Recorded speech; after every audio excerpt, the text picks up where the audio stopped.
Lesson on work and power. How do you do work on an object?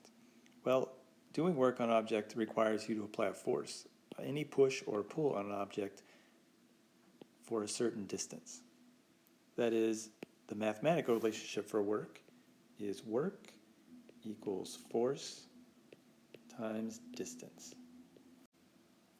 Where we know the units of force are newtons and the units of distance is meters, the units of work can be expressed as a Newton meter. Now, any force can do work. We could have the force of gravity do work. We could have some applied force doing work, such as you pushing or pulling on an object. We could have friction doing work. So one of the first steps is to look and see what force is actually doing the work, and then identifying the distance the object is traveling due to that force. What does work do? Well, work changes the energy of an object. It can either increase or decrease the energy of an object. That is, when I do work, that will equal the change in energy of the object. That can either be potential energy or kinetic energy. And for that reason, the units of work can also be expressed in joules. Let's take a look at an example of me doing work.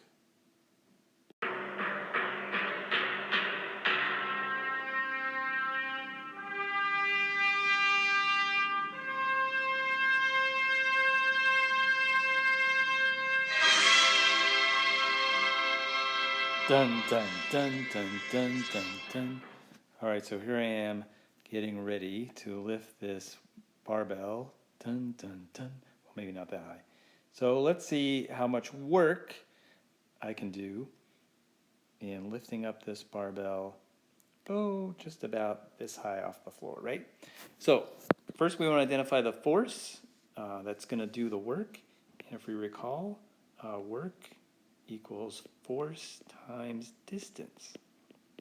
So the force necessary to lift this barbell is going to be equivalent to whatever the weight of the barbell is. That is, the force is going to actually be equal to the force of gravity here, or weight of the barbell. So let's take a moment and calculate that, and let's do it right here. So the force of gravity, or the weight of the barbell, is its mass times g. Now, just knowing a few things here, if we look at these plates here, maybe we got a 50-pound and a 50-pound plate, and a 25 and a 25, and the bar is about 45. That all together is going to put our mass of this at just about 88 kilograms. You can convert all that from pounds to kilograms if you want, if you don't trust me. Acceleration due to gravity is 9.8 meters per second squared. So let's calculate the weight or force of gravity of this barbell.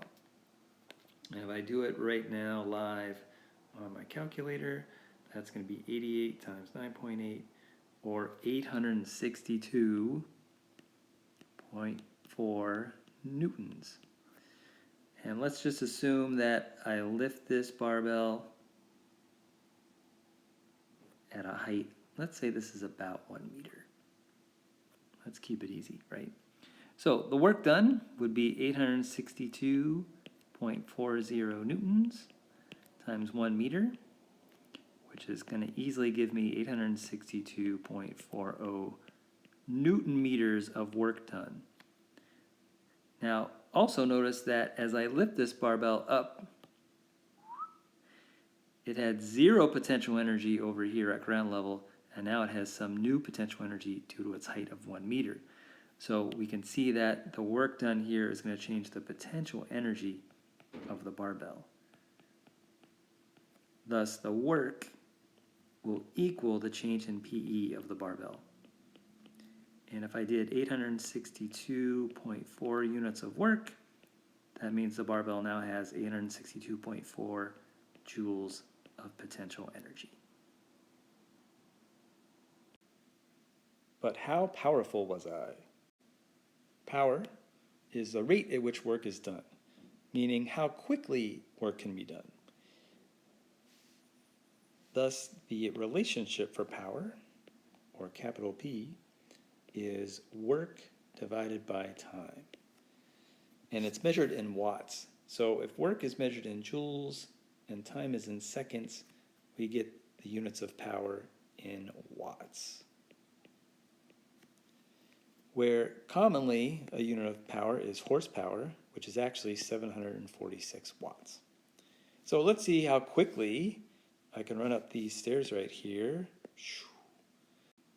And if I can produce 1 horsepower. First, let's calculate the work done in lifting myself up this staircase. And let's assume that the height of the staircase is about 1 meter. Well, the work done then would be equal to the force I exert to get myself up the stairs times the distance or height I get. Now the force I need to exert at minimum to lift myself up to oppose gravity is whatever my weight is or my force of gravity. So that would then be equal to my mass times the acceleration due to gravity times the height I'm going to go, which is 1 meter.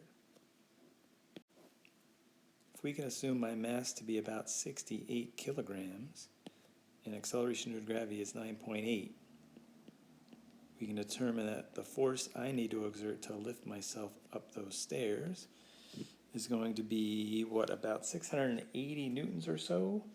So 68 times 9.8 gives me 666.4 newtons. And times 1 meter, I'll need to do at least 666.40 joules of work to lift myself up there. Now to determine the power, I need to know how quickly I ran up the stairs. So we're going to need a stopwatch. Ready, go. Well, it looks like it took me 1.30 seconds here to run up those stairs. So let's see how powerful I was and if I could generate 1 horsepower. So power is work divided by time. So the amount of work I did, again, was 666.40 joules. And if I did it in 1.30 seconds, let's see how powerful I am. Get those calculators ready, everybody. So 666.4 joules divided by 1.30 seconds. Oh, that gives me 512.62 watts. Just short of the 746 watts needed for 1 horsepower. But if I divide that out, that actually gives me about 0.68, so 68% of 1 horsepower I generated there.